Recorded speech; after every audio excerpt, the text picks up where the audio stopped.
A aula agora é do nosso querido Papa, vamos desenvolvendo ele para falar Isso mesmo. sobre o Muito capítulo obrigado. 11, intercessão. Intercessão. Então vamos lá, gente. Nosso tema de hoje, intercessão. No livro, eu não sei se ele fala isso ou fui eu que coloquei, ele traduz como sendo ajuda do plano espiritual. Pensando em ciência, que está muito próximo da nossa doutrina, que ela está atrelada, eu falei, como é que eu vou, além dessa ajuda espiritual, como é que eu vou explicar o que eu devo entender por intercessão? Aí eu peguei aquela coisa quando a gente está lá no primeiro grau, estudando a teoria dos conjuntos. Existe um conjunto A, um conjunto B. Em algum momento, um interfere no outro. Se quiser representar isso para a nossa história, plano material, plano espiritual, e os dois se entrelaçando, interferindo um no outro. Nesse meio aqui está ocorrendo a intercessão, essa ajuda, onde os planos se misturam, de preferência, um para ajudar e colaborar com o desenvolvimento do outro. Não sei se ajudou, se ajudou a esclarecer ou ajudou a complicar. Vamos lá. Esse capítulo, todo mundo sabe, todo mundo que leu, trata-se de um capítulo muito longo, né? Ele traz muitos ensinamentos. Então, ele traz no seu contexto vários ensinamentos, envolve várias facetas da vida, do dia a dia, onde a gente vai ter noções de vários enredos, tem várias histórias acontecendo. Trata-se praticamente de um folhetim da vida real.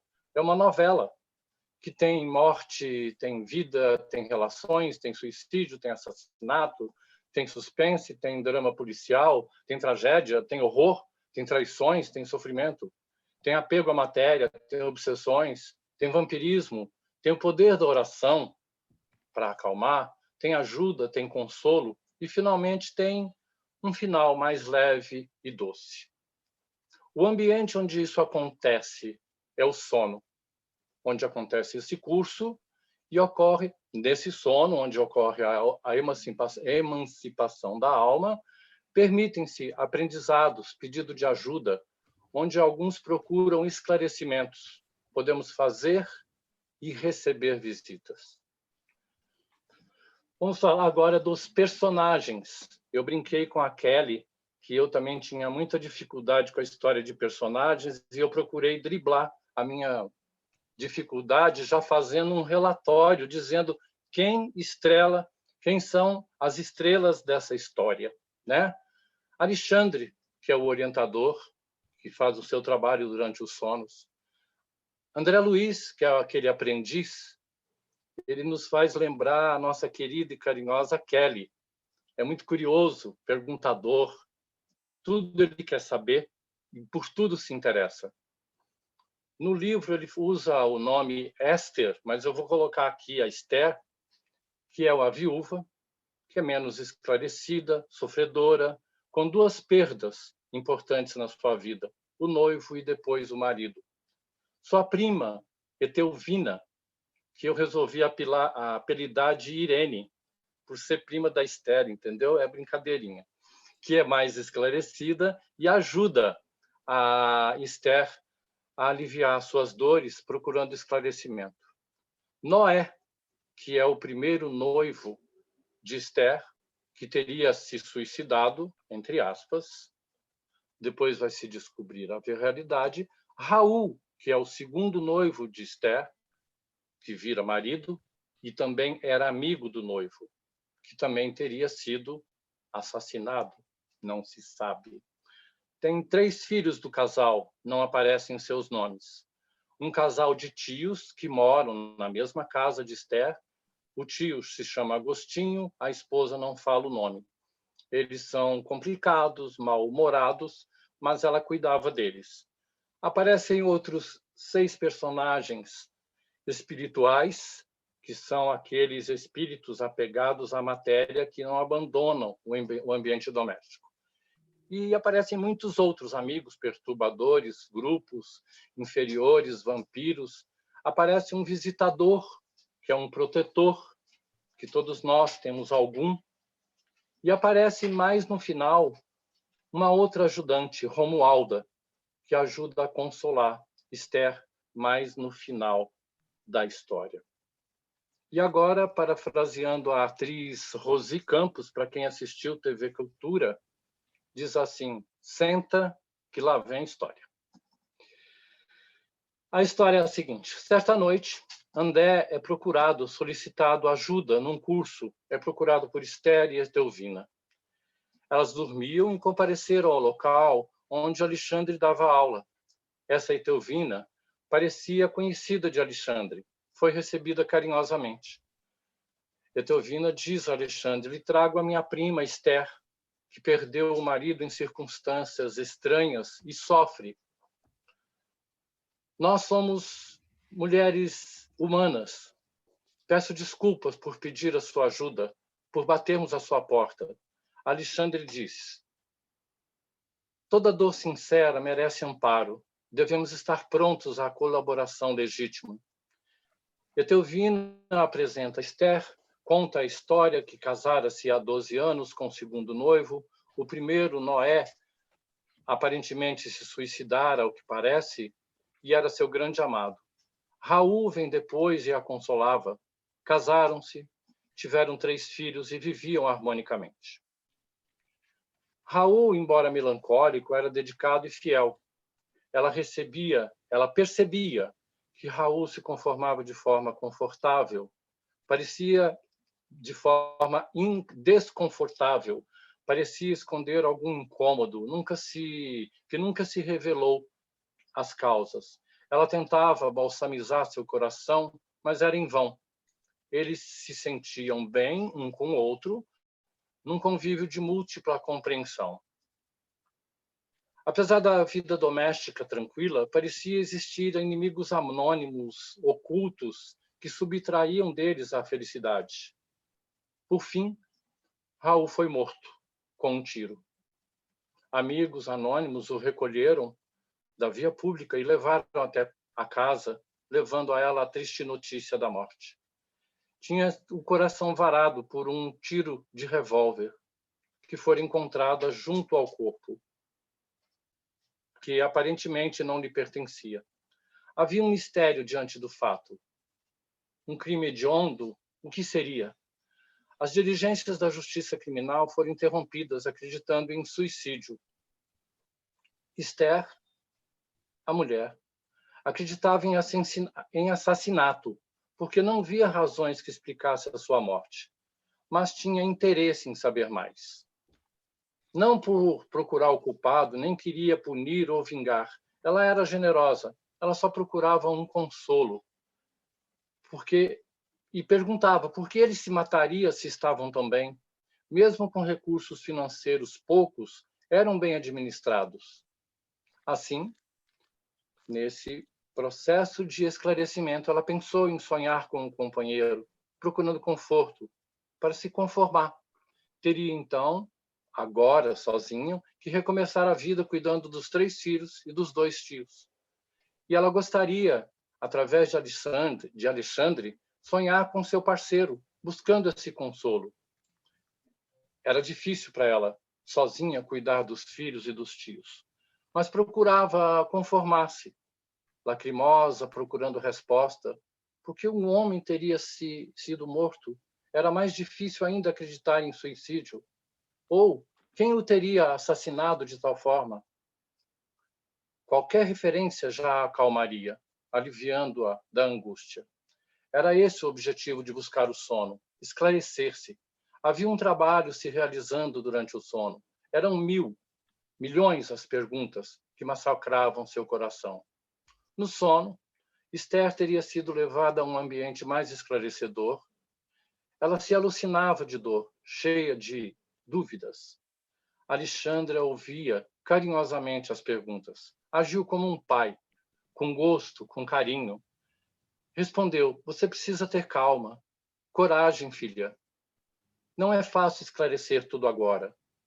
Tudo o que procura saber e merece é necessário fazer sindicâncias, buscas apuradas, criteriosas, para solucionar e desvendar os fatos. Disse mais: volte para o seu lar, reze, descanse sua mente oprimida. Ansiedades não se curam à custa de raciocínios do mundo. Ampare-se, refugia-se na fé sincera, confia na providência. Veremos o que é possível fazer em seu socorro. Se despediram. Comentário. Muitos de nós procuramos o plano espiritual para desvendar enigmas, né? Na verdade, não deveríamos fazê-lo. Todo esclarecimento chega no tempo que tem que chegar.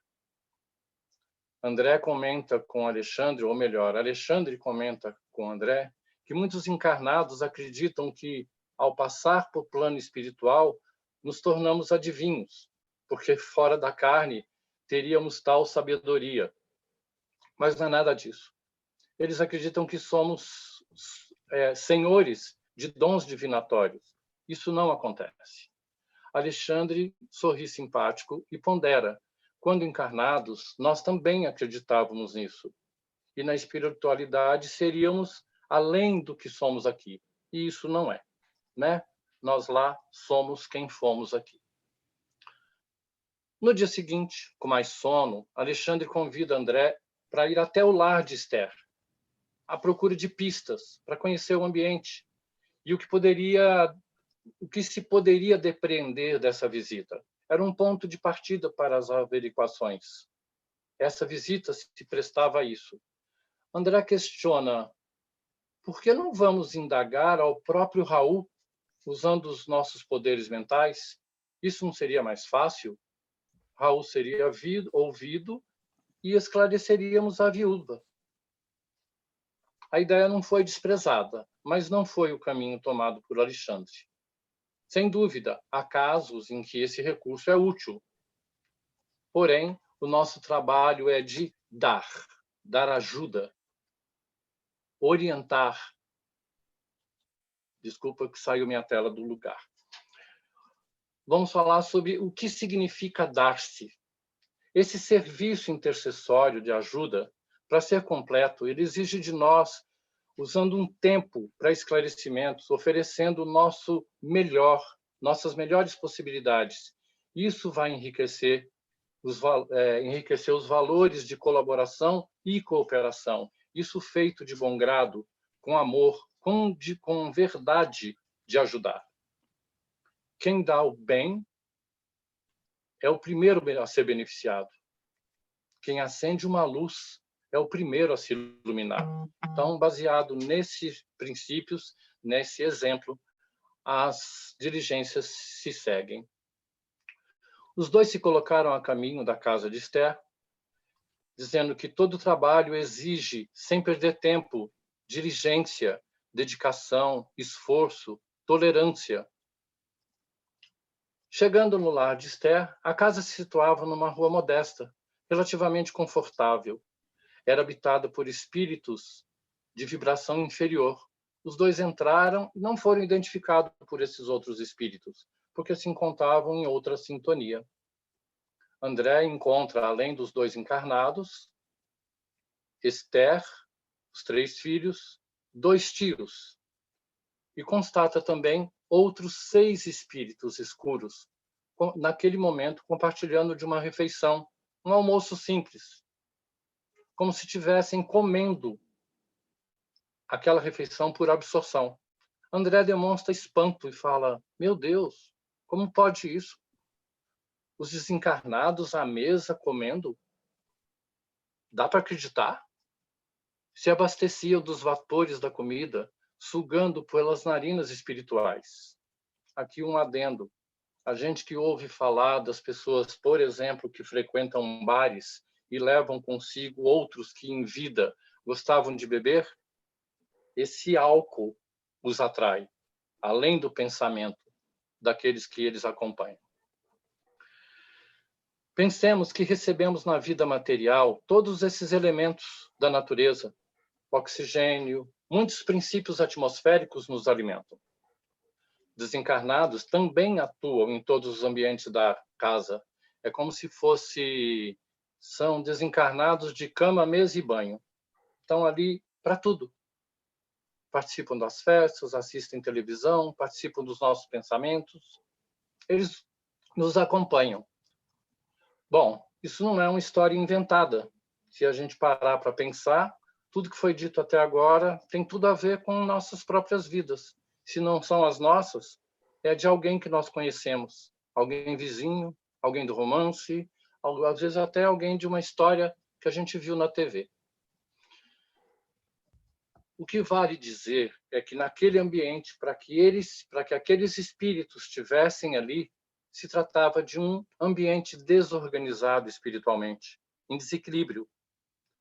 E essa desorganização, esse desequilíbrio é o que atrai esses desencarnados, que encontram ambiente para ali conviver, para ali atuar, que ficam presos, como algemados, e fazem parte daquela rotina da casa.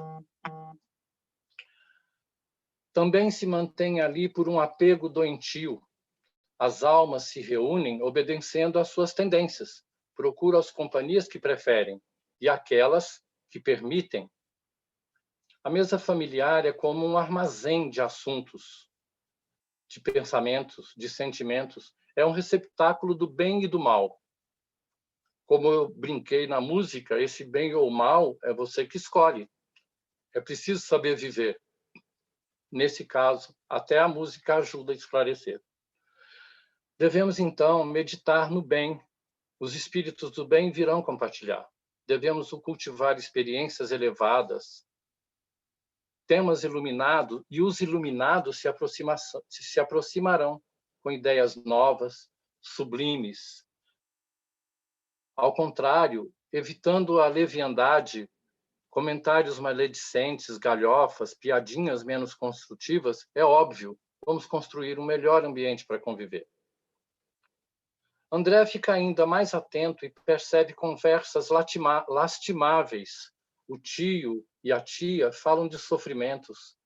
São muito ingratos em relação à vida que têm. Reclamam da velhice e do trabalho que dão à sobrinha nessa altura da vida. O tio concorda, se queixa, diz que jamais esperaria uma velhice tão escura e difícil. Enfim, as vibrações negativas eram generalizadas. A tia lamentava o sofrimento, a falta de recursos, o peso que eram para a sobrinha carregar. Oh, destino, parecia aquela hiena do desenho animado, né? Oh, vida, oh, dor, triste, né? Acho que muita gente já assistiu esse desenho É o Oli. O Oli Lippe, isso. Esther, pelo contrário, lembrava que deviam confiar. Era sempre mais disposta. Estava feliz pelo sono e pelo encontro que teria. Graças à providência, foi levada a um ambiente mais agradável. Agradece o sono de luz e ela pensava positivo, vibrava positivamente. Alexandre, nesse trabalho, ouvia Esther falando sobre o sonho. Ela não se recordava de tudo, mas haviam palavras de aconchego e amor. As crianças ouviam alegres e interessadas.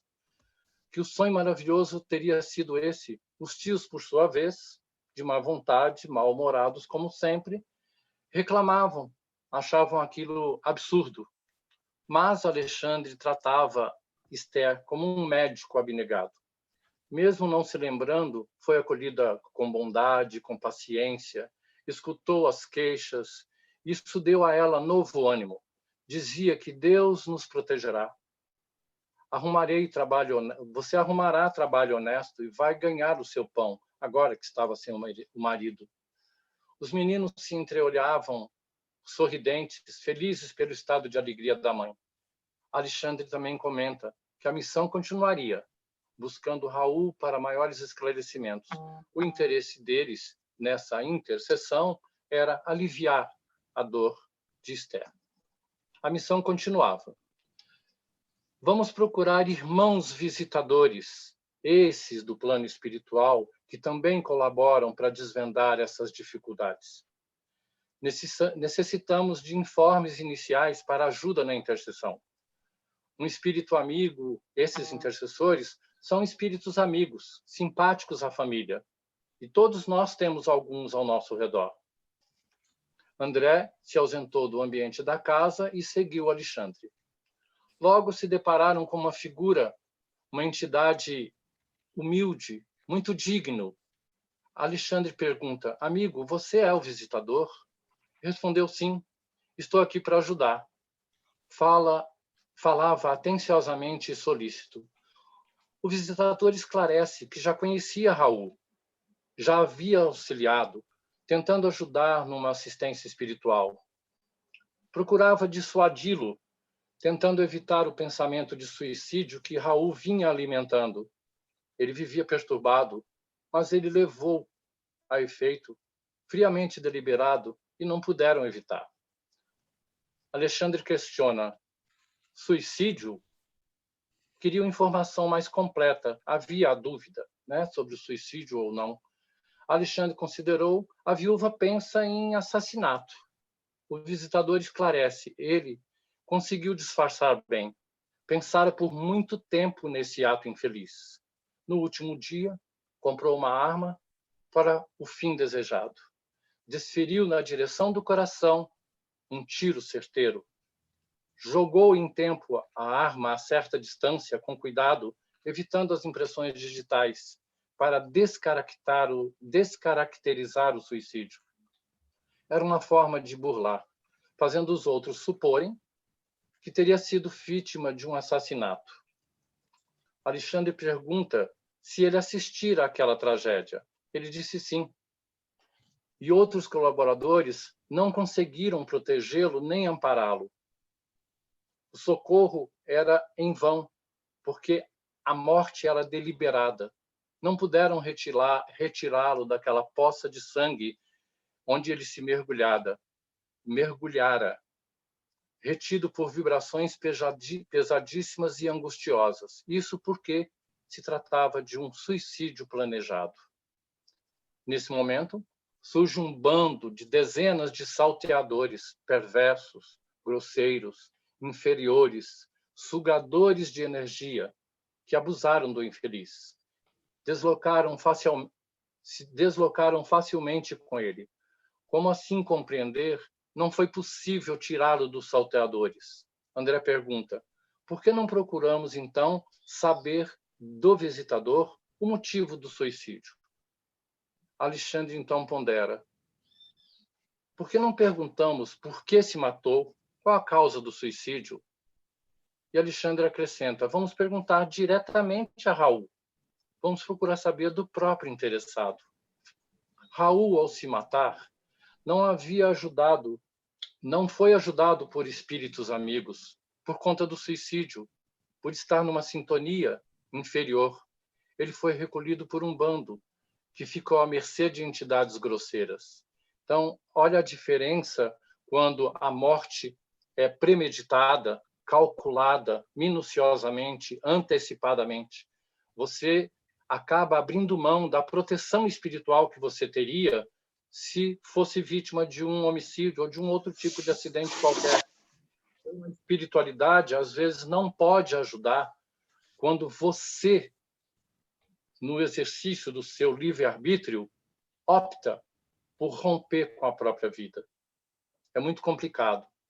Essas entidades não podem fazê-lo se render às forças estranhas, pela culpa, pelo psiquismo. Ele vai se sentir merecedor da punição.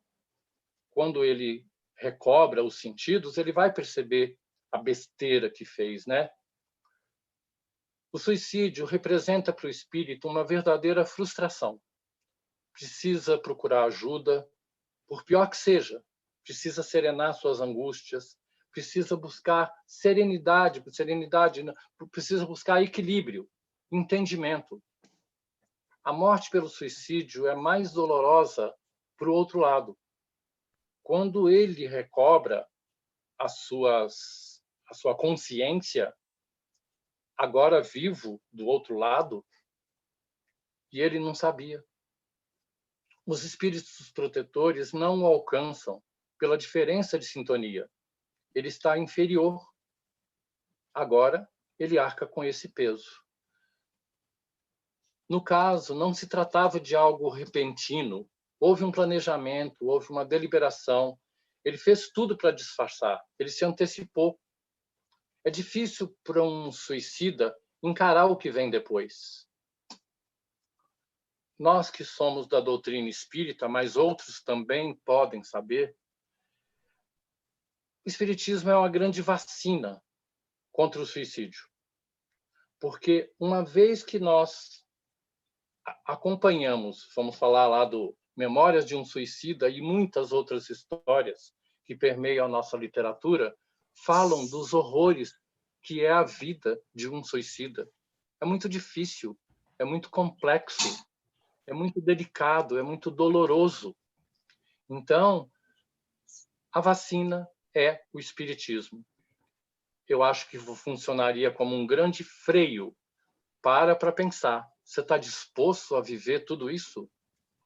Muitos de vocês sabem que quando uma pessoa tem uma determinada expectativa de vida e ele precipita isso, é possível que ele passe o resto da vida, até o termo do seu tempo em vida, assistindo seu corpo se decompor. Isso deve ser muito triste. Horrível, né? Então, agora eles dois procuram saber, através do próprio interessado, o que aconteceu. Alexandre responde: um bando é uma multidão de delinquentes dedicada à prática do mal, que levam a efeito muitas perturbações e usando suas forças coletivas. Esclarece mais. Não se surpreendia a morte física, não é um banho milagroso que transforma maus em bons, ignorantes em sábios. Muitos se apegam, falando agora do apego material, muitos se apegam a ambientes domésticos, como eras grudadas nas paredes. Porque eu não quero largar isso, né? O desapego é difícil. Outros se revoltam na ignorância e constituem legiões de trevas. Alguns enfrentam até Jesus. Outros se tornam companheiros pela sintonia no mal. Tornam-se escravos sofredores na sofridão, na escuridão, na sombra.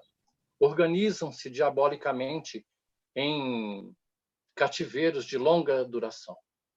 André pergunta: o visitador não poderia defender esse suicida? Alexandre responde: se ele fosse vítima de assassinato, sim, mas não é o caso. As correntes de força magnética a ele colocado em contato são forças protetoras, devotados.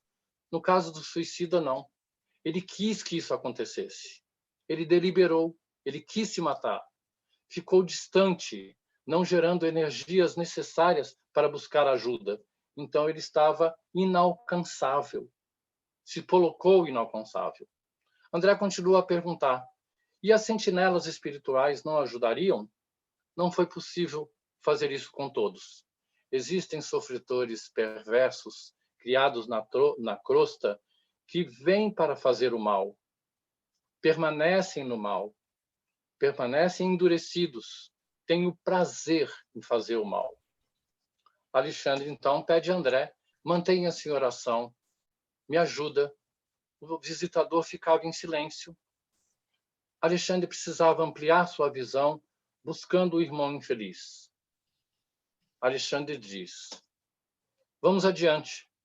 Vamos encontrar o irmão semiconsciente que permanece preso a esse grupo de vampiros. Por fim, entraram nas vizinhanças de um matadouro, porque os vampiros vivem nesse ambiente. Ali, eles buscam a força vital. André se surpreende. Que lugar desagradável.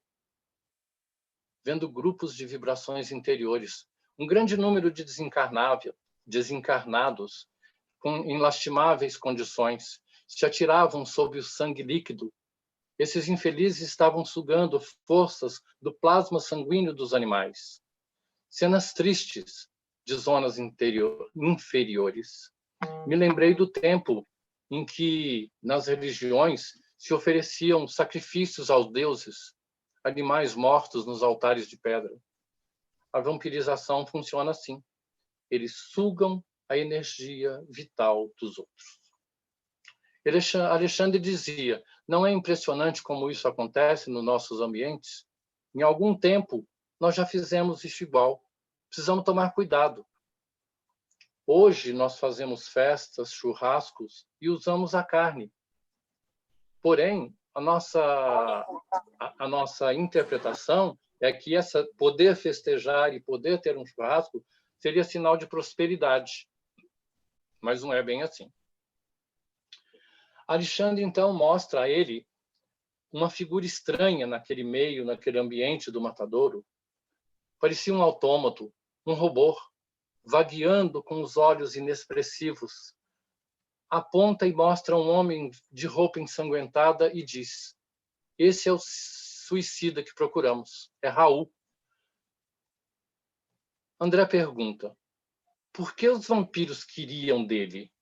Vampiros infelizes abusam dos encarnados sem defesa, sugando-lhes as forças vitais, seu sangue, seu plasma, sua energia.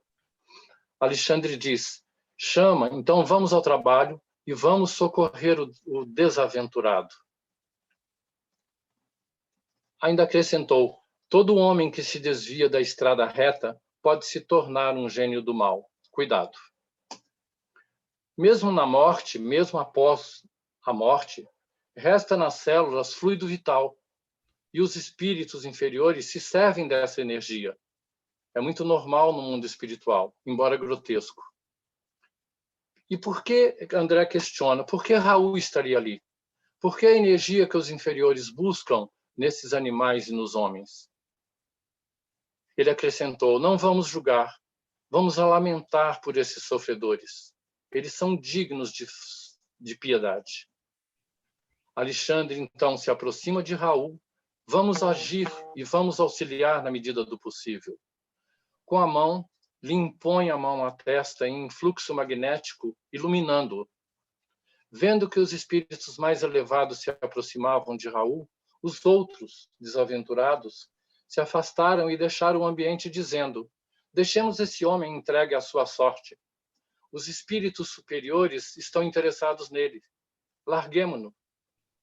E todos fugiram medrosos. André continuava cheio de interrogações. Percebia as palavras irônicas daqueles algozes, porém eram merecedores mesmo, era de compaixão, dizia Alexandre. Aos poucos, o matadouro se esvaziava. Alexandre, cuidando de Raul, toma sua mão, ele um tanto imbecilizado, sem noção, foi colocado junto a uma árvore. Se encontrava desmemoriado, por ter sido sugado de suas energias vitais. Alexandre tenta conversar com Raul, que responde coisas sem nexos, sem nexo. Respondia de modo vago, estava praticamente inconsciente. André pergunta: não podemos acordá-lo? Na verdade, ele estava demonstrando uma inexperiência nesse trabalho da intercessão. As consequências de despertar um suicida nessas condições é muito delicado. Nós vamos despertar dele dores que ele não tem consciência. Iria recobrar a consciência todas as dores daquele ato impensado. Ele perdia, melhor, na inconsciência, ele perde a sensibilidade. Seria como ter sido tomado por uma anestesia quando vai fazer uma cirurgia, passado o efeito da anestesia, a dor volta.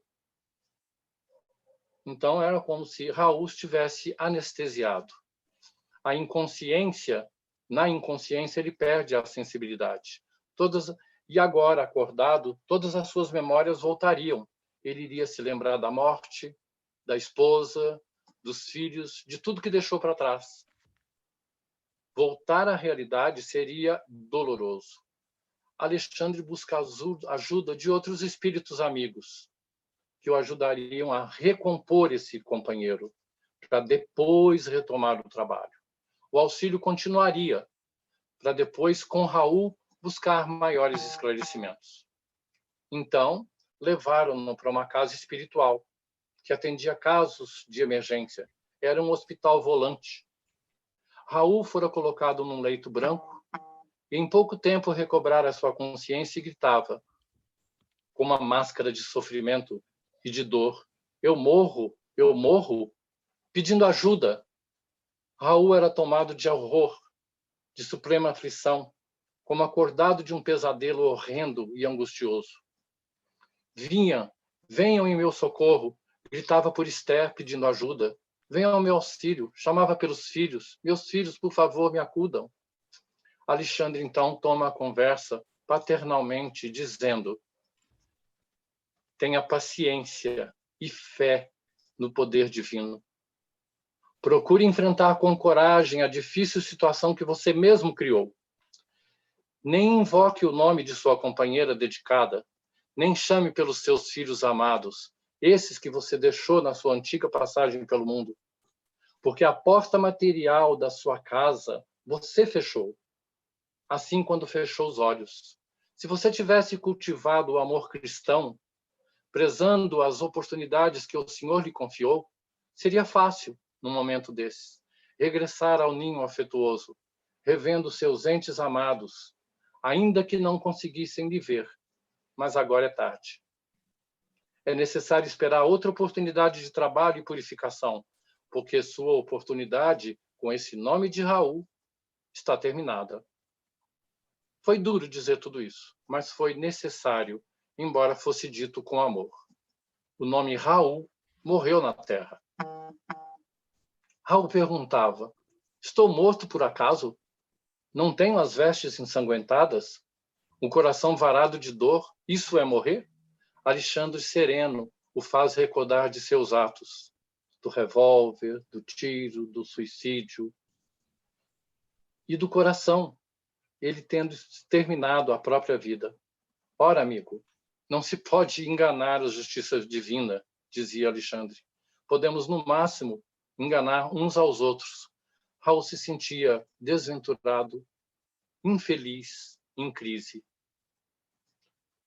Assim, Raul e André foram embora, voltaram 70 horas depois. Esse era o tempo necessário para que Raul recobrasse a consciência e depois pudesse ver o que ia fazer da sua nova vida. Regressando, André concluiu como eram complexos os trabalhos intercessórios, quanta coisa era envolvida. Raul se queixava da ferida aberta, das dores, deixa eu ver a hora, das dores. Me ajuda a controlar isso depois, tá, Esther? São 10 horas. Se queixava das dores, o coração descontrolado, abatido, sabia não estar mais na carne. Agora ele estava consciente da morte. Depois de um tempo decorrido, voltaram a ver, com sofrimentos agudos, agora estava consciente de sua nova condição de espírito. O orientador disse aos auxiliares que ponderaram a Raul: sua situação é difícil, poderia ser pior, agradeça. Você foi socorrido. As preces de sua esposa o auxiliaram em seu socorro. Em caso de suicidas que permanecem ao lado de seus despojos cadavéricos por tempo indeterminado, assistindo à decomposição orgânica, é muito pior. Imagine o que seria você assistir os vermes vorazes consumindo sua carne. Porém, demonstrando profunda confiança, Raul conta que era apenas um suicida. Raul conta que ele não era apenas um suicida, mas era também um criminoso. Então ele começa a trazer a sua vida à tona, trazendo informações que antes ele passou a vida escondendo. Agora ele confessa, demonstrando infinita confiança. Raul confessa as razões do seu suicídio, e que também era criminoso. Uma história triste. Raul apresentou sua noiva, Esther. Raul se aproximara de Esther, Noé, né? nunca pôde o Noé esquecê-la. que apresentou a Oi? sua noiva. É o Noé Noé que apresentou Esther, que era a noiva. Isso, é que eu escrevi aqui, eu troquei os nomes. Mas é isso, obrigado pela correção, obrigado pela atenção. Raul se aproximara a Esther porque nunca pôde esquecê-la. Era o seu ideal de matrimônio. Ela era a continuidade dos seus pensamentos. Contudo, Noé era um empecilho. Noé foi o amigo que trouxe Raul do interior para morar com ele na capital. Era ajuda. Mas Raul se apaixonara por Esther. E ele precisava eliminar o rival para poder conseguir ficar com Esther. Como fazer isso e não complicar-se com a justiça? Como criar um plano? Foi movido por uma paixão violenta. Ele estudou e encontrou uma fórmula sutil. Ele passou a usar um veneno em pequenas doses e foi habituando o seu organismo a resistir àquela dose. Mas para outro, essa dose poderia ser mortal. Então, Raul convida Noé para um jantar, serviu para ele esse vinho e Noé morreu. Para os outros que assistiram à morte, que constataram a morte, passou como se Noé teria se suicidado. Isso nunca ficou explicado.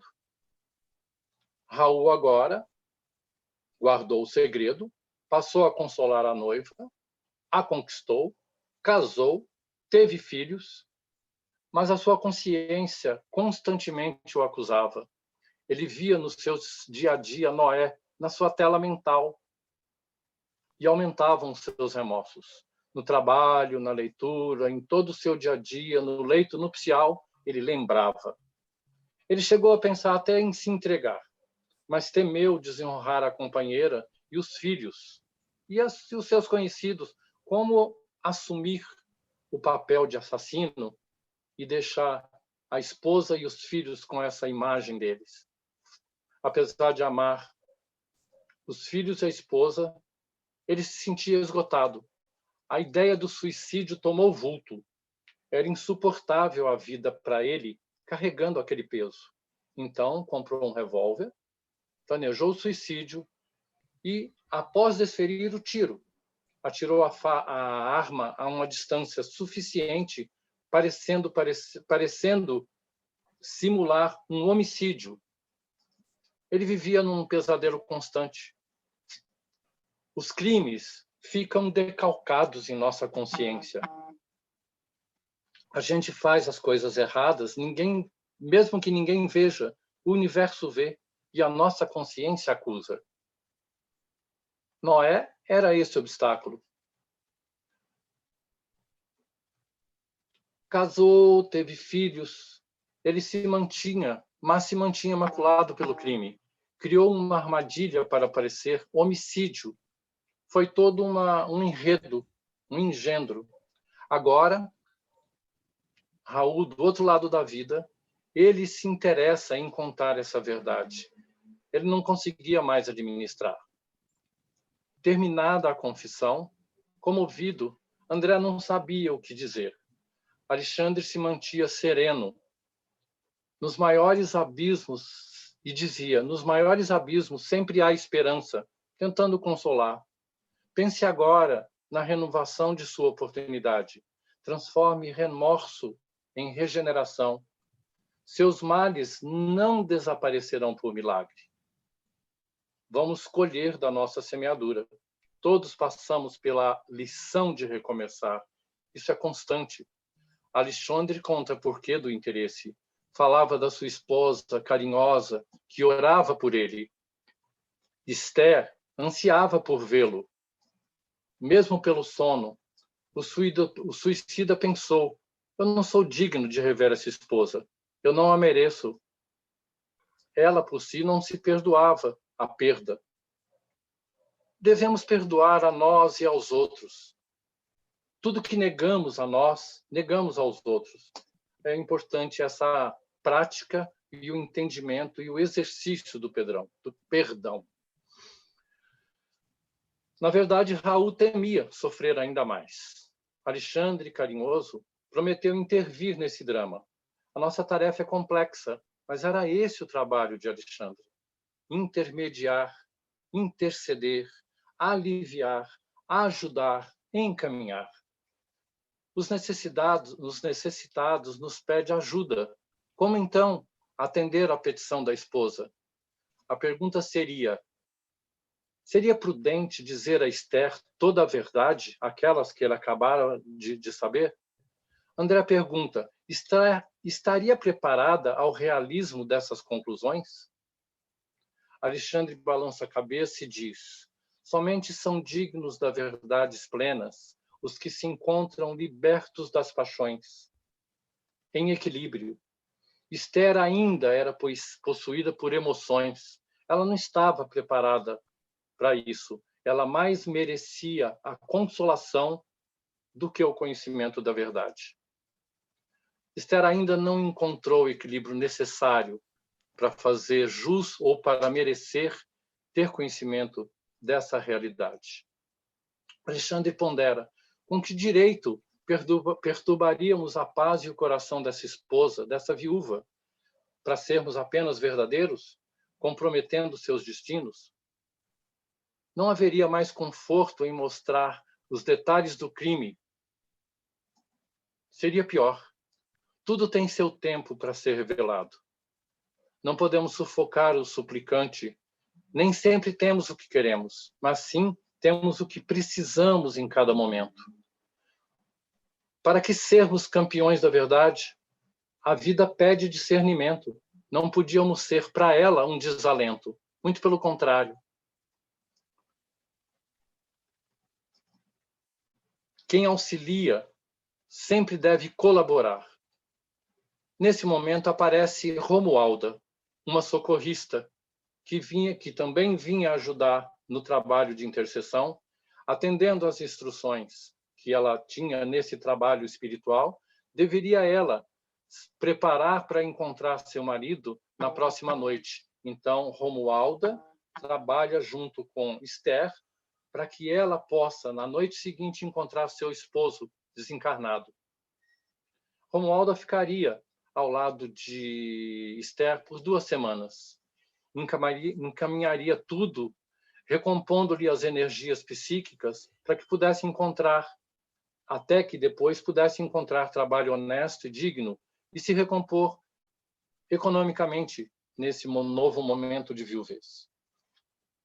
O instrutor Alexandre instruiu Raul, dizendo, melhor ânimo, não demonstre qualquer impaciência, porque Alexandre também preparava Raul para esse encontro, para que ele não demonstrasse qualquer impaciência, qualquer desconforto, aflição.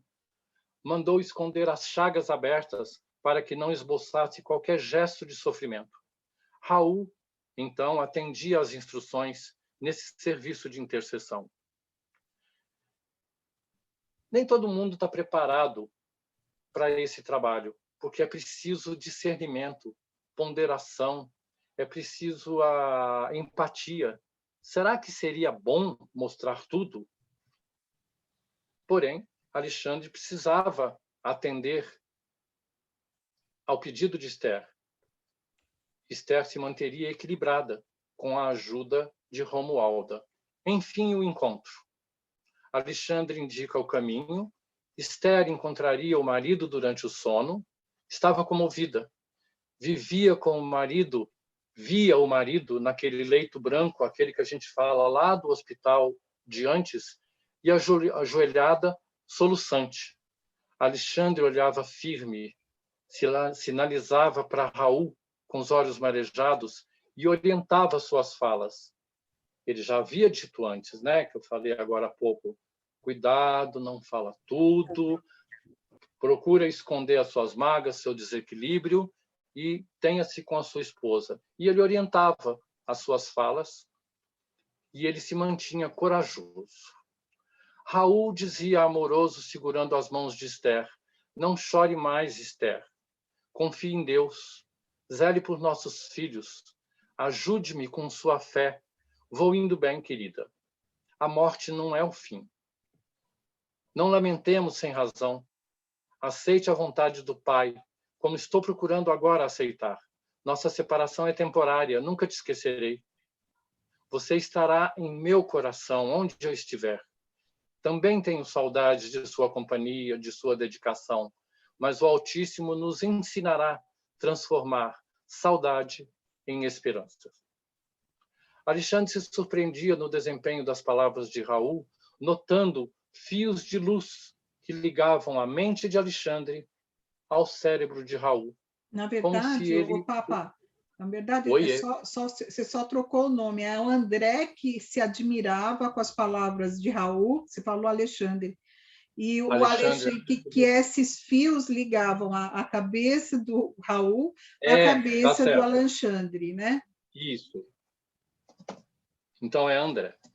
Eu já vou corrigir meu guia aqui. Então ele se surpreendia vendo, mas ele percebeu que havia uma comunicação mental entre os dois, porque Alexandre queria que Raul pudesse rever a esposa, mas não causasse trauma, né? Então Raul apresentava uma delicadeza, uma finura psicológica que até surpreendeu, né, Alexandre? Os influxos magnéticos de Alexandre para Raul o ampararam nessa difícil situação. A esposa agora estava mais conformada diante da cena consoladora. Dizia lacrimosa: estamos separados pelo abismo da sepultura. Auxilia-me na terra. Levanta-te e acompanhe-me com nossos filhos. Esse era o desejo de Esther, mas natural, mas impossível de se realizar. Raul afagou-lhe os cabelos, dizendo: existem padecimentos mais dolorosos que os nossos. Você espera minha assistência. Eu espero de você a confiança. Volte para casa, lute, ore, confie em tudo. Cuide dos filhos para que sejam felizes ao teu lado. E continua na prática do bem e cuida do seu corpo. Acredite, estou vivo. A morte do corpo é apenas uma oportunidade, uma necessária transformação. Não demores, vá em confiança. Antes de terminar o encontro, Esther, ansiosa, pergunta: me diz então, antes que me vá, o que aconteceu? O que aconteceu? Quem lhe roubou a vida? Raul, demonstrando profunda angústia, uma certa insegurança, quase confessou a verdade, mas influxos de Alexandre o inibiram. Raul finalmente diz: os processos da justiça divina não estão ao dispor de nossa apreciação. Aceita a vontade de Deus. Estamos sendo instruídos o tempo todo. Alexandre, então, a pega pelo braço, indicando que o encontro terminava. A esposa, chorosa, não relutou, se despediu, beijando-o com carinho. Romualda, ao lado, continuava a ampará-lo. Alexandre concluiu: como foi enorme sua admiração pelo serviço de assistência prestado. Aí começa a fazer reflexões. O que é assistir? O que é amparar? O que é dar consolo? O que é amparar um fraco para que o fraco se sinta forte? Os encontros têm finalidade de reerguer, nunca de abater. A bondade divina ensina, ela é sempre generosa.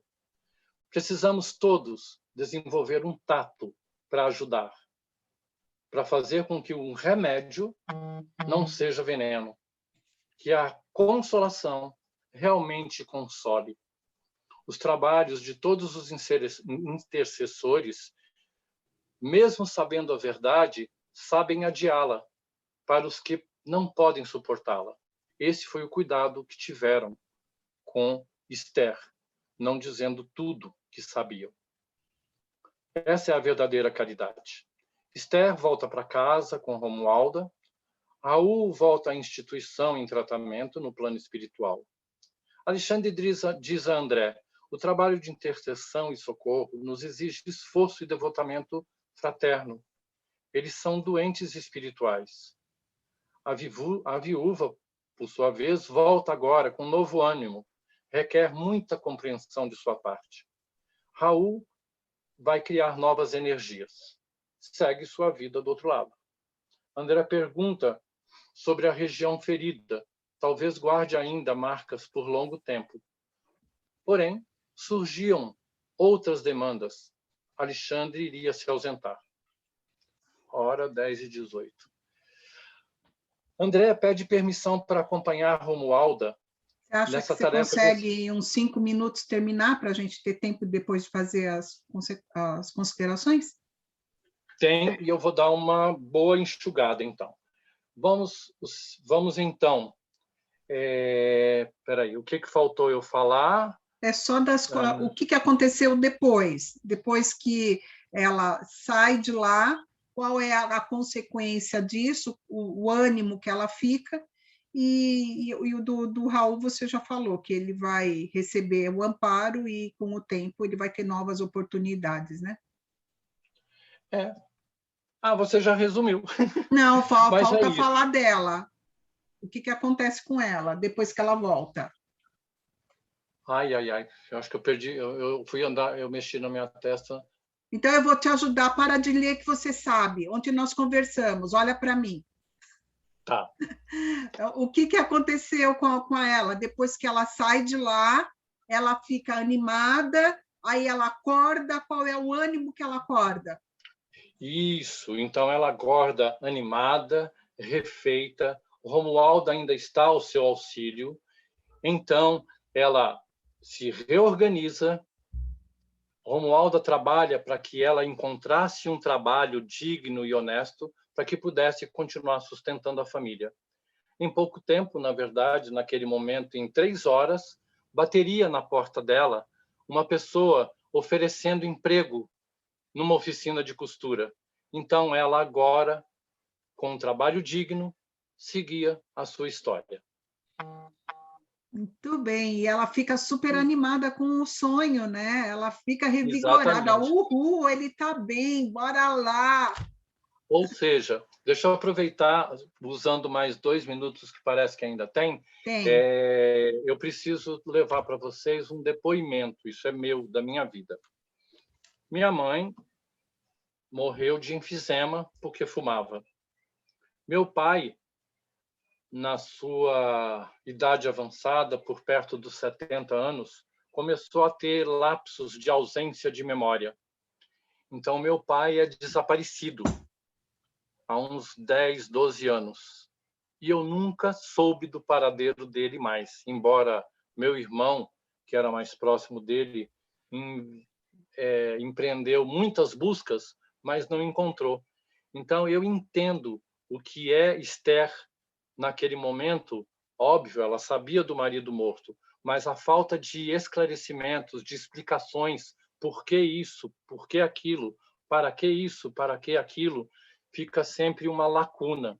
Então, eu vivo com a perda do meu pai, eu tenho família espírita em Minas, e na última vez que eu os visitei, eles disseram que tem conhecimento de que ele já partiu. Mas, mesmo assim, eu não pude ir ao seu enterro, não pude velar o corpo. Então, fica um vazio. Dá para entender, Esther. Era isso. Obrigado pela ajuda final, que aqui deu um clique. É assim mesmo, quando você está numa linha de raciocínio e alguém interfere, peraí, né? Isso. Pergunto, consegui falar tudo? Conseguiu, falou tudo. Aquilo sim. Que era importante? Tá. Muito. Do matadouro, do açúcar, tá bom. Isso. Era isso, gente. Consegui e não desencarnei, olha que beleza. Ai, amor, se besta. Bom, vamos lá. Conseguiu! Parabéns, né? Agora, vamos às perguntas, gente? Quem quer ler a primeira pergunta? Michele, você está a primeira aqui da minha fotografiazinha, no quadradinho. Você está com as perguntas aí? Está sem som. Estel, não estou em mãos, eu vou ter que abrir aqui no celular. Tá. Danusa, você está com as perguntas aí? Eu estou, mas é a mesma questão, né? Eu preciso abrir o celular e eu não consigo sair. Tá bom. Quem está com as perguntas aí? Tá tudo no celular hoje, Esther. Então tá bom, vamos lá. Eu faço a pergunta, vocês ajudam a responder. Mais uma vez, vemos que a ausência de oração e fé pode fazer em um lar. E quanto importante é mantermos bons pensamentos. Mas se a misericórdia divina está sempre presente em nossas vidas, por que o visitador, protetor da casa, anjo da guarda, enfim, o nome que a gente quiser dar, não consegue impedir as coisas ruins que possam nos acontecer, como o assassinato, o suicídio, ou as coisas que a gente acaba se enfronhando aí? Por quê, gente? Todo lar tem um visitador, lembra? Todo lar tem um anjo da guarda. Por que às vezes eles não conseguem? O Papa falou. Pelo nosso livre-arbítrio? Pelo nosso poder de escolha? Eles respeitam isso? Que a gente abriu mão, né, desse apoio, na verdade, dependendo da escolha que faz, né? E como que a gente abre mão, Magali? Mantendo a baixa vibração, mantendo a baixa energia e, por exemplo, no caso do suicida, né, aquela escolha do suicídio já era uma escolha tendenciosa a baixas vibrações. Então, com aquela escolha, ele acabou perdendo a conexão necessária para estar na mesma vibe, que nem foi falado antes, né? Exatamente, tem tudo a ver, né? É a sintonia que nós entramos com os irmãos, e é engraçado, assim, aqui não aparece, mas os irmãos espirituais, eles tentam de todas as formas, mesmo que, por exemplo, eu não estou sintonizada, eles procuram entre as minhas amizades, entre as pessoas que estão passando na rua, sei lá, de alguma forma, eles intuem essas pessoas a tentar nos ajudar, né? Então, é uma pessoa estranha que bate na porta naquele momento que eu estou com um revólver na cabeça, né? Eles tentam de 1000 formas nos tirar. Já que nós não estamos sintonizando, eles buscam ao redor pessoas que consigam nos tirar desse intuito, mas às vezes eles não conseguem. Dissuadir. Obrigado. Dissuadir disso daí. Alguém quer completar mais alguma coisa dessa pergunta? Eu queria dizer que isso é muito lindo quando acontece, viu? Você se sente amparado de uma maneira realmente extraordinária, porque aconteceu comigo, eu tinha tomado todas as decisões, já tinha preparado tudo, e chegou um bilhete da escola da Bia, não sei se vocês lembram que eu já contei isso, né? Chegou um bilhete da escola da Bia dizendo que ela precisava estar numa apresentação em tal data, porque ela tinha ganho a medalha de escritora da sala, de uma redação. Eu falei, pronto, não posso mais, tenho que estar lá nesse momento. Então, eles sabem onde pegar quando eles querem, quando eles vasculham a sua vida, estão ali presentes, eles sabem o que vai te tocar para naquele momento, o que vai fazer você realmente desistir. É só a gente estar sintonizado. Então, por isso que eu agradeço muito estar com vocês, com o Zilda, porque isso traz esses momentos de sanidade. A gente fica meio louco com a rotina, com a vida, com tudo, e chega a pensar nesses extremos, mas, na verdade, é um pedido de socorro. E quando a gente está aberto, esse pedido de socorro, ele vem. É maravilhoso. Muito obrigada. Deixa eu fazer um comentário sobre essa história da Magali. Você sabe do que eu lembrei agora, Magali? Eu imaginei a vida fazendo uma metáfora, uma analogia com o GPS. Você está tomando o caminho errado, aí o GPS fala assim, novo cálculo da rota. Recalculando rota. Aí ele te coloca no caminho correto. E como no GPS nós temos a opção de seguir pela rota que ele está nos indicando ou seguir aquela que a gente está teimando, né? Exatamente. É isso aí. Gente, e são muitos sinais, porque depois disso, Esther, foi quando eu tirei a vesícula, lembra? No dia da apresentação da Bia, fazia uma semana que eu tinha tirado a vesícula. Então, assim, eu falei assim, gente, eu pensei há um tempo atrás em tirar minha própria vida e agora eu não quero mais morrer de jeito nenhum. Eu estou aqui na cama de cirurgia, eu estou entrando numa cirurgia e olha como Deus é maravilhoso, né? Ele mostra para a gente, prova por A mais B, que a gente tem que aproveitar essa chance, essa oportunidade de vida e fazer tudo isso valer a pena. Lindo, né? É tão bom quando a gente tem até um depoimento para falar isso para nós, né? Quem falou? E é importante a gente lembrar também que quando ele fala que quando você olha a casa do pessoal comendo junto, parecia tudo normal, mas que o marido ele tinha uma coisa estranha, que ela não sabia identificar, nem ele. Isso é tão importante, gente, porque, vamos, sei lá, a obsessão ou a intuição para um lado errado é tão sutil. Por isso que a gente precisa ficar sempre alerta, porque quando você perceber, você já foi tomado conta de uma situação que você não consegue. Aí você fica achando que aquilo que você está pensando realmente é bacana. E não é. E aí você não consegue sair mais daí. Então eu achava assim, ai meu Deus, obsessão é um negócio assim que chega, um troço bem... Não é nada disso. É um pouquinho por dia, bem delicadinho. E é isso que a gente precisa cuidar para que não aconteça. Ô, Esther, isso aí me fez lembrar da semana passada na aula, da parte lá do senhor P, que houve a explicação que as aparências enganam, né? Então, às vezes, parece que está tudo bem, a gente mesmo acha que está tudo bem, e nos pequenos gestos da gente, uma coisa mais agressiva, uma coisa mais angustiante, né? Que a gente não dá muita importância, pode ser, sim, que a gente está se ligando a esses obsessores sem perceber e acaba criando um ambiente propício dentro da casa da gente, aí é onde acontecem tantas desavenças, tantas coisas ruins, né? Que poderiam ser evitadas se a gente prestar mais atenção um no outro, né? Se a gente procurar mais equilíbrio, né? Que foi o que a Adriane falou no começo da aula, na preparação do ambiente, né? Exatamente. Fala, Papa. Exatamente. Deixa eu fazer mais um comentário. Gente, ontem eu estava preocupado como queria ser hoje e eu fui pedir o auxílio da Esther. Falei, Esther, preciso te falar sobre amanhã. Posso te ligar?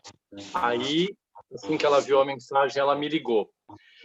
E eu parei nas minhas considerações, virando para ela e dizendo assim, sabe que estudando esse capítulo, eu descobri que você e a Irene fazem o papel de intercessoras?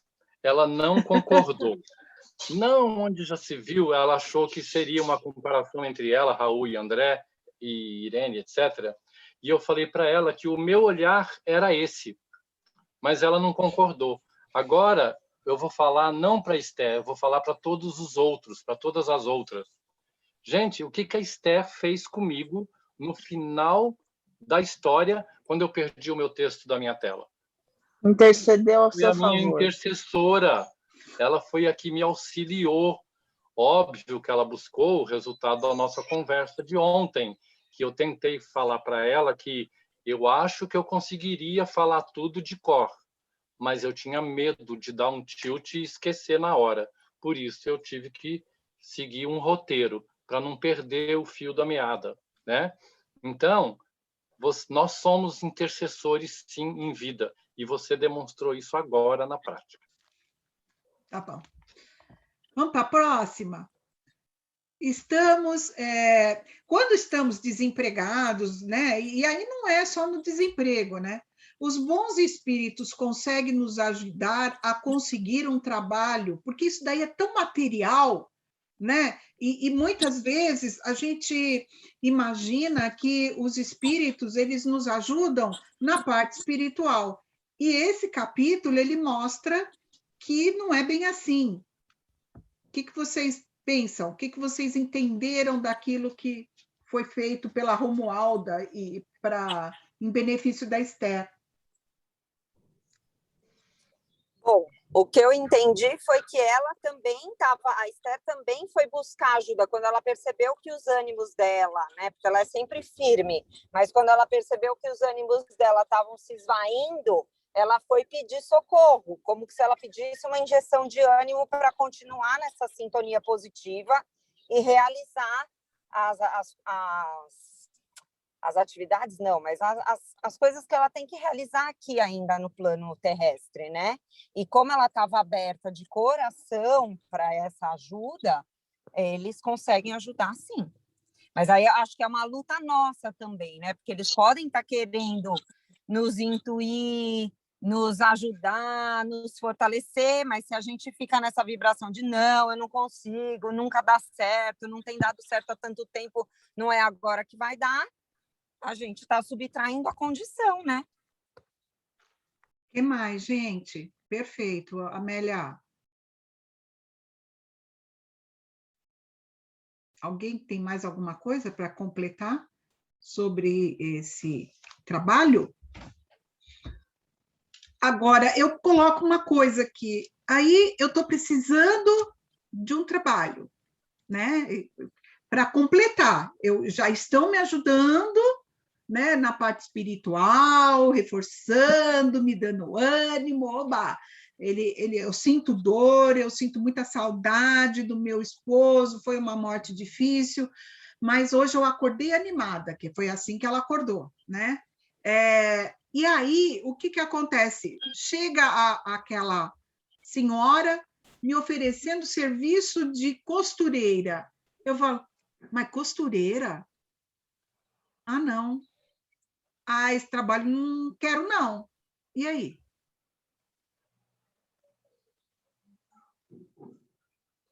Como é que fica nisso? Ué, é parte também do aprendizado, essa questão do orgulho, né? Isso não. E acontece muito, né? A gente sabe que acontece muito. Mas eu estudei tanto para isso. Mas eu vou abrir mão disso e daquilo. Ué, seu primeiro pedido, por isso que eu acho tão bonita a oração do André Luiz, a oração que ele fala, em tudo quanto eu te peça, eu te agradeço com infinita bondade, que me concedas nem tudo que eu rogue, mas aquilo do que eu mais necessito, né? Porque a gente pede muito mais do que a gente precisa, na verdade, né?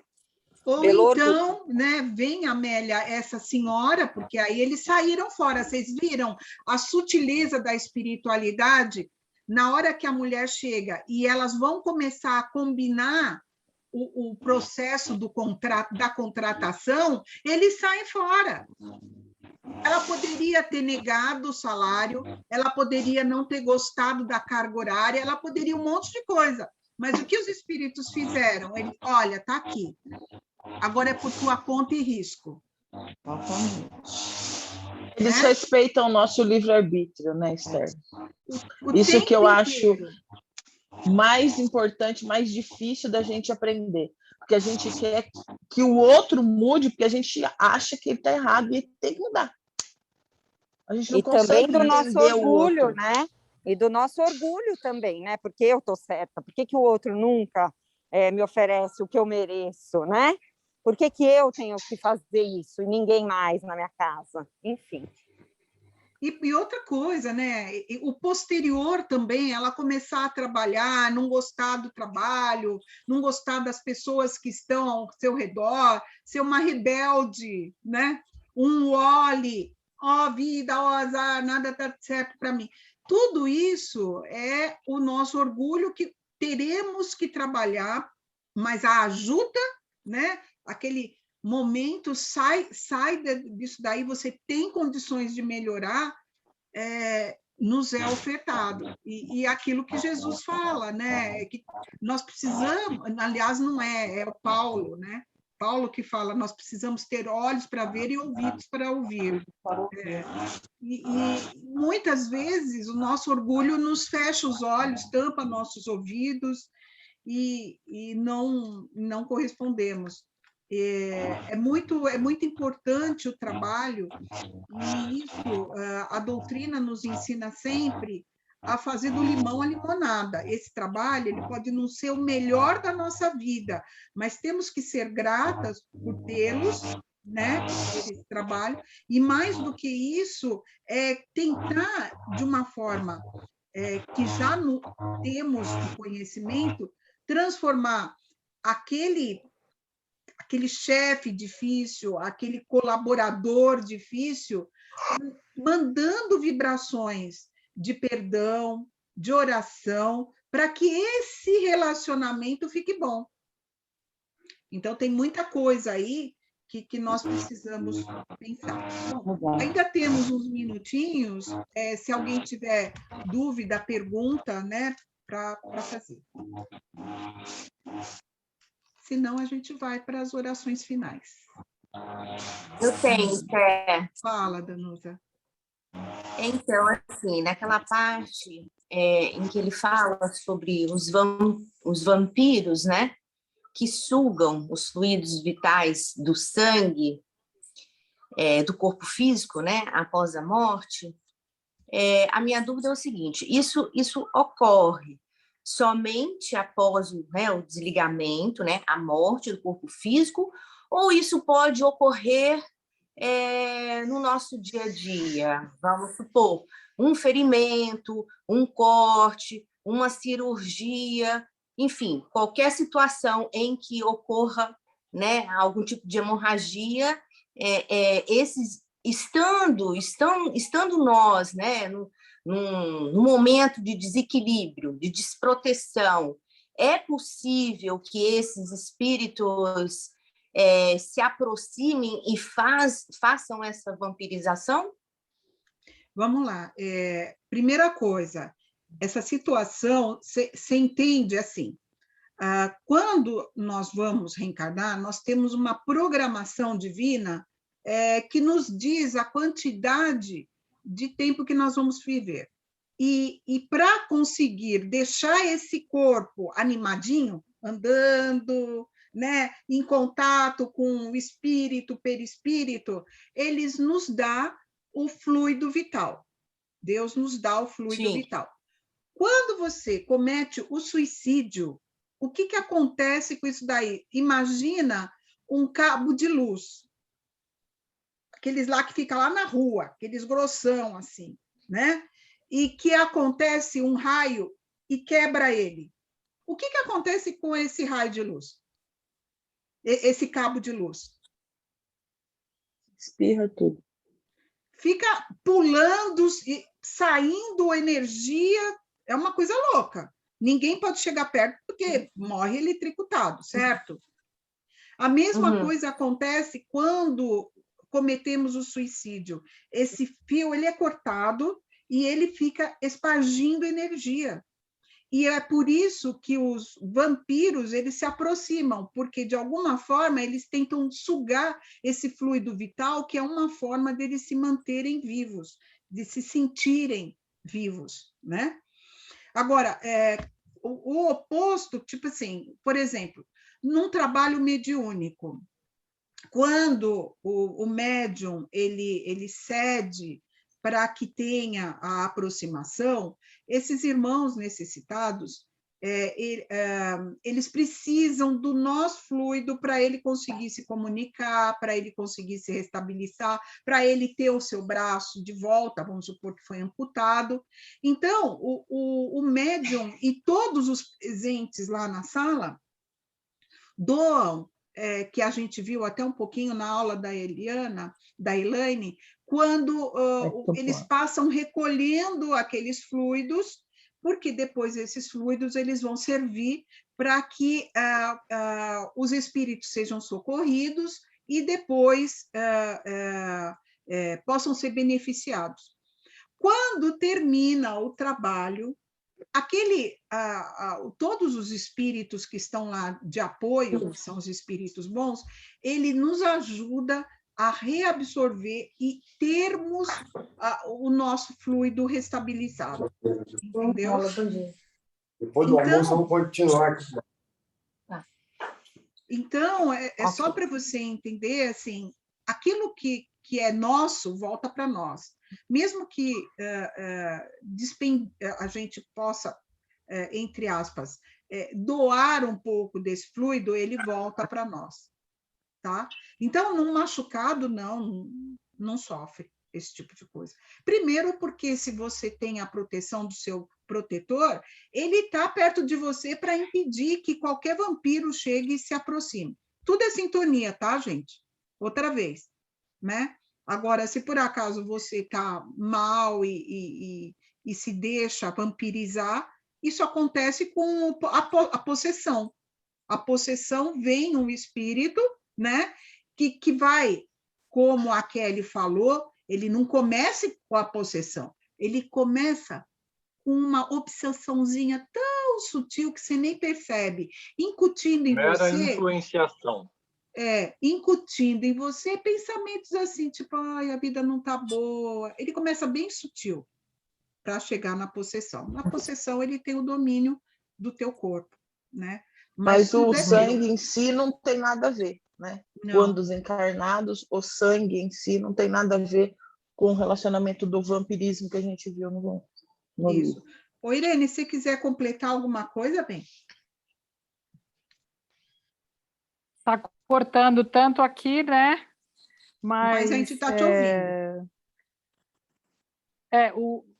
Só o que eu pensei assim, nos mecanismos, como a gente também tem mecanismos de autossabotagem, né?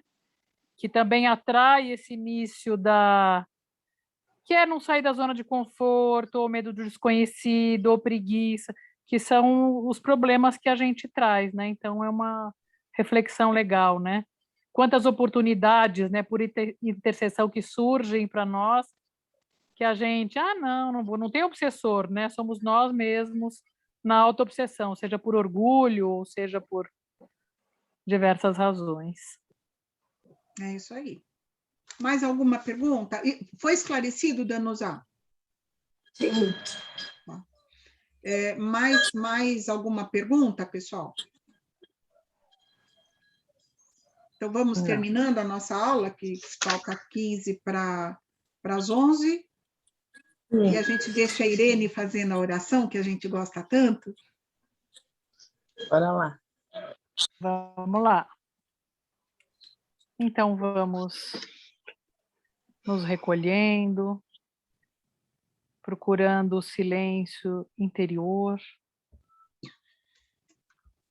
sentindo a alegria, o amor infinito de Deus, a bênção da vida, a bênção dessa doutrina na nossa existência, trazendo Jesus, um Jesus mais próximo, um irmão querido. Seus ensinamentos explicados, trazendo respostas, trazendo também perguntas, que nos impulsionam a caminhar, descobrindo em nós a força interior, as potencialidades infinitas, e agradecidos, vamos envolvendo em paz e amor todo o universo maravilhoso, envolvendo o nosso querido planeta Terra, que nos abriga e nos acolhe, essa escola maravilhosa de tantos aprendizados e oportunidades. Vamos vibrando por todos os povos, todos os lares, hospitais. Vamos vibrando por todos aqueles que sofrem no plano físico ou no plano espiritual. Vibremos também por aqueles que buscam a transformação íntima, o exercício do amor, que possamos estar unidos em pensamento, no bem, aos irmãos de todas as opções religiosas do mundo inteiro. Muitas vezes nos sentimos sozinhos na jornada, porque sabemos, descobrimos que a responsabilidade é nossa, na ação e na atitude, mas não estamos sós. Estamos espalhados pelo universo, como criaturas destinadas à plenitude, a realizações incríveis e a conquistas que nem imaginamos. E vamos vibrando pela nossa casa Zilda Gama, por todos os trabalhadores do plano físico, do plano espiritual. Vibremos agora pelos nossos lares e por cada um de nós. Que possamos ser cada vez mais o que devemos ser, que saibamos fazer as nossas escolhas, que tenhamos sempre força e coragem para nos reerguer após cada queda. Que em todos os momentos difíceis saibamos enxergar a presença de Deus e a oportunidade de subir um degrau. E assim, agradecidos, encerramos a aula da manhã, pedindo amparo e proteção e que possamos estar aqui novamente quinta-feira que vem. Graças a Deus. Alguém aqui que trabalhava nos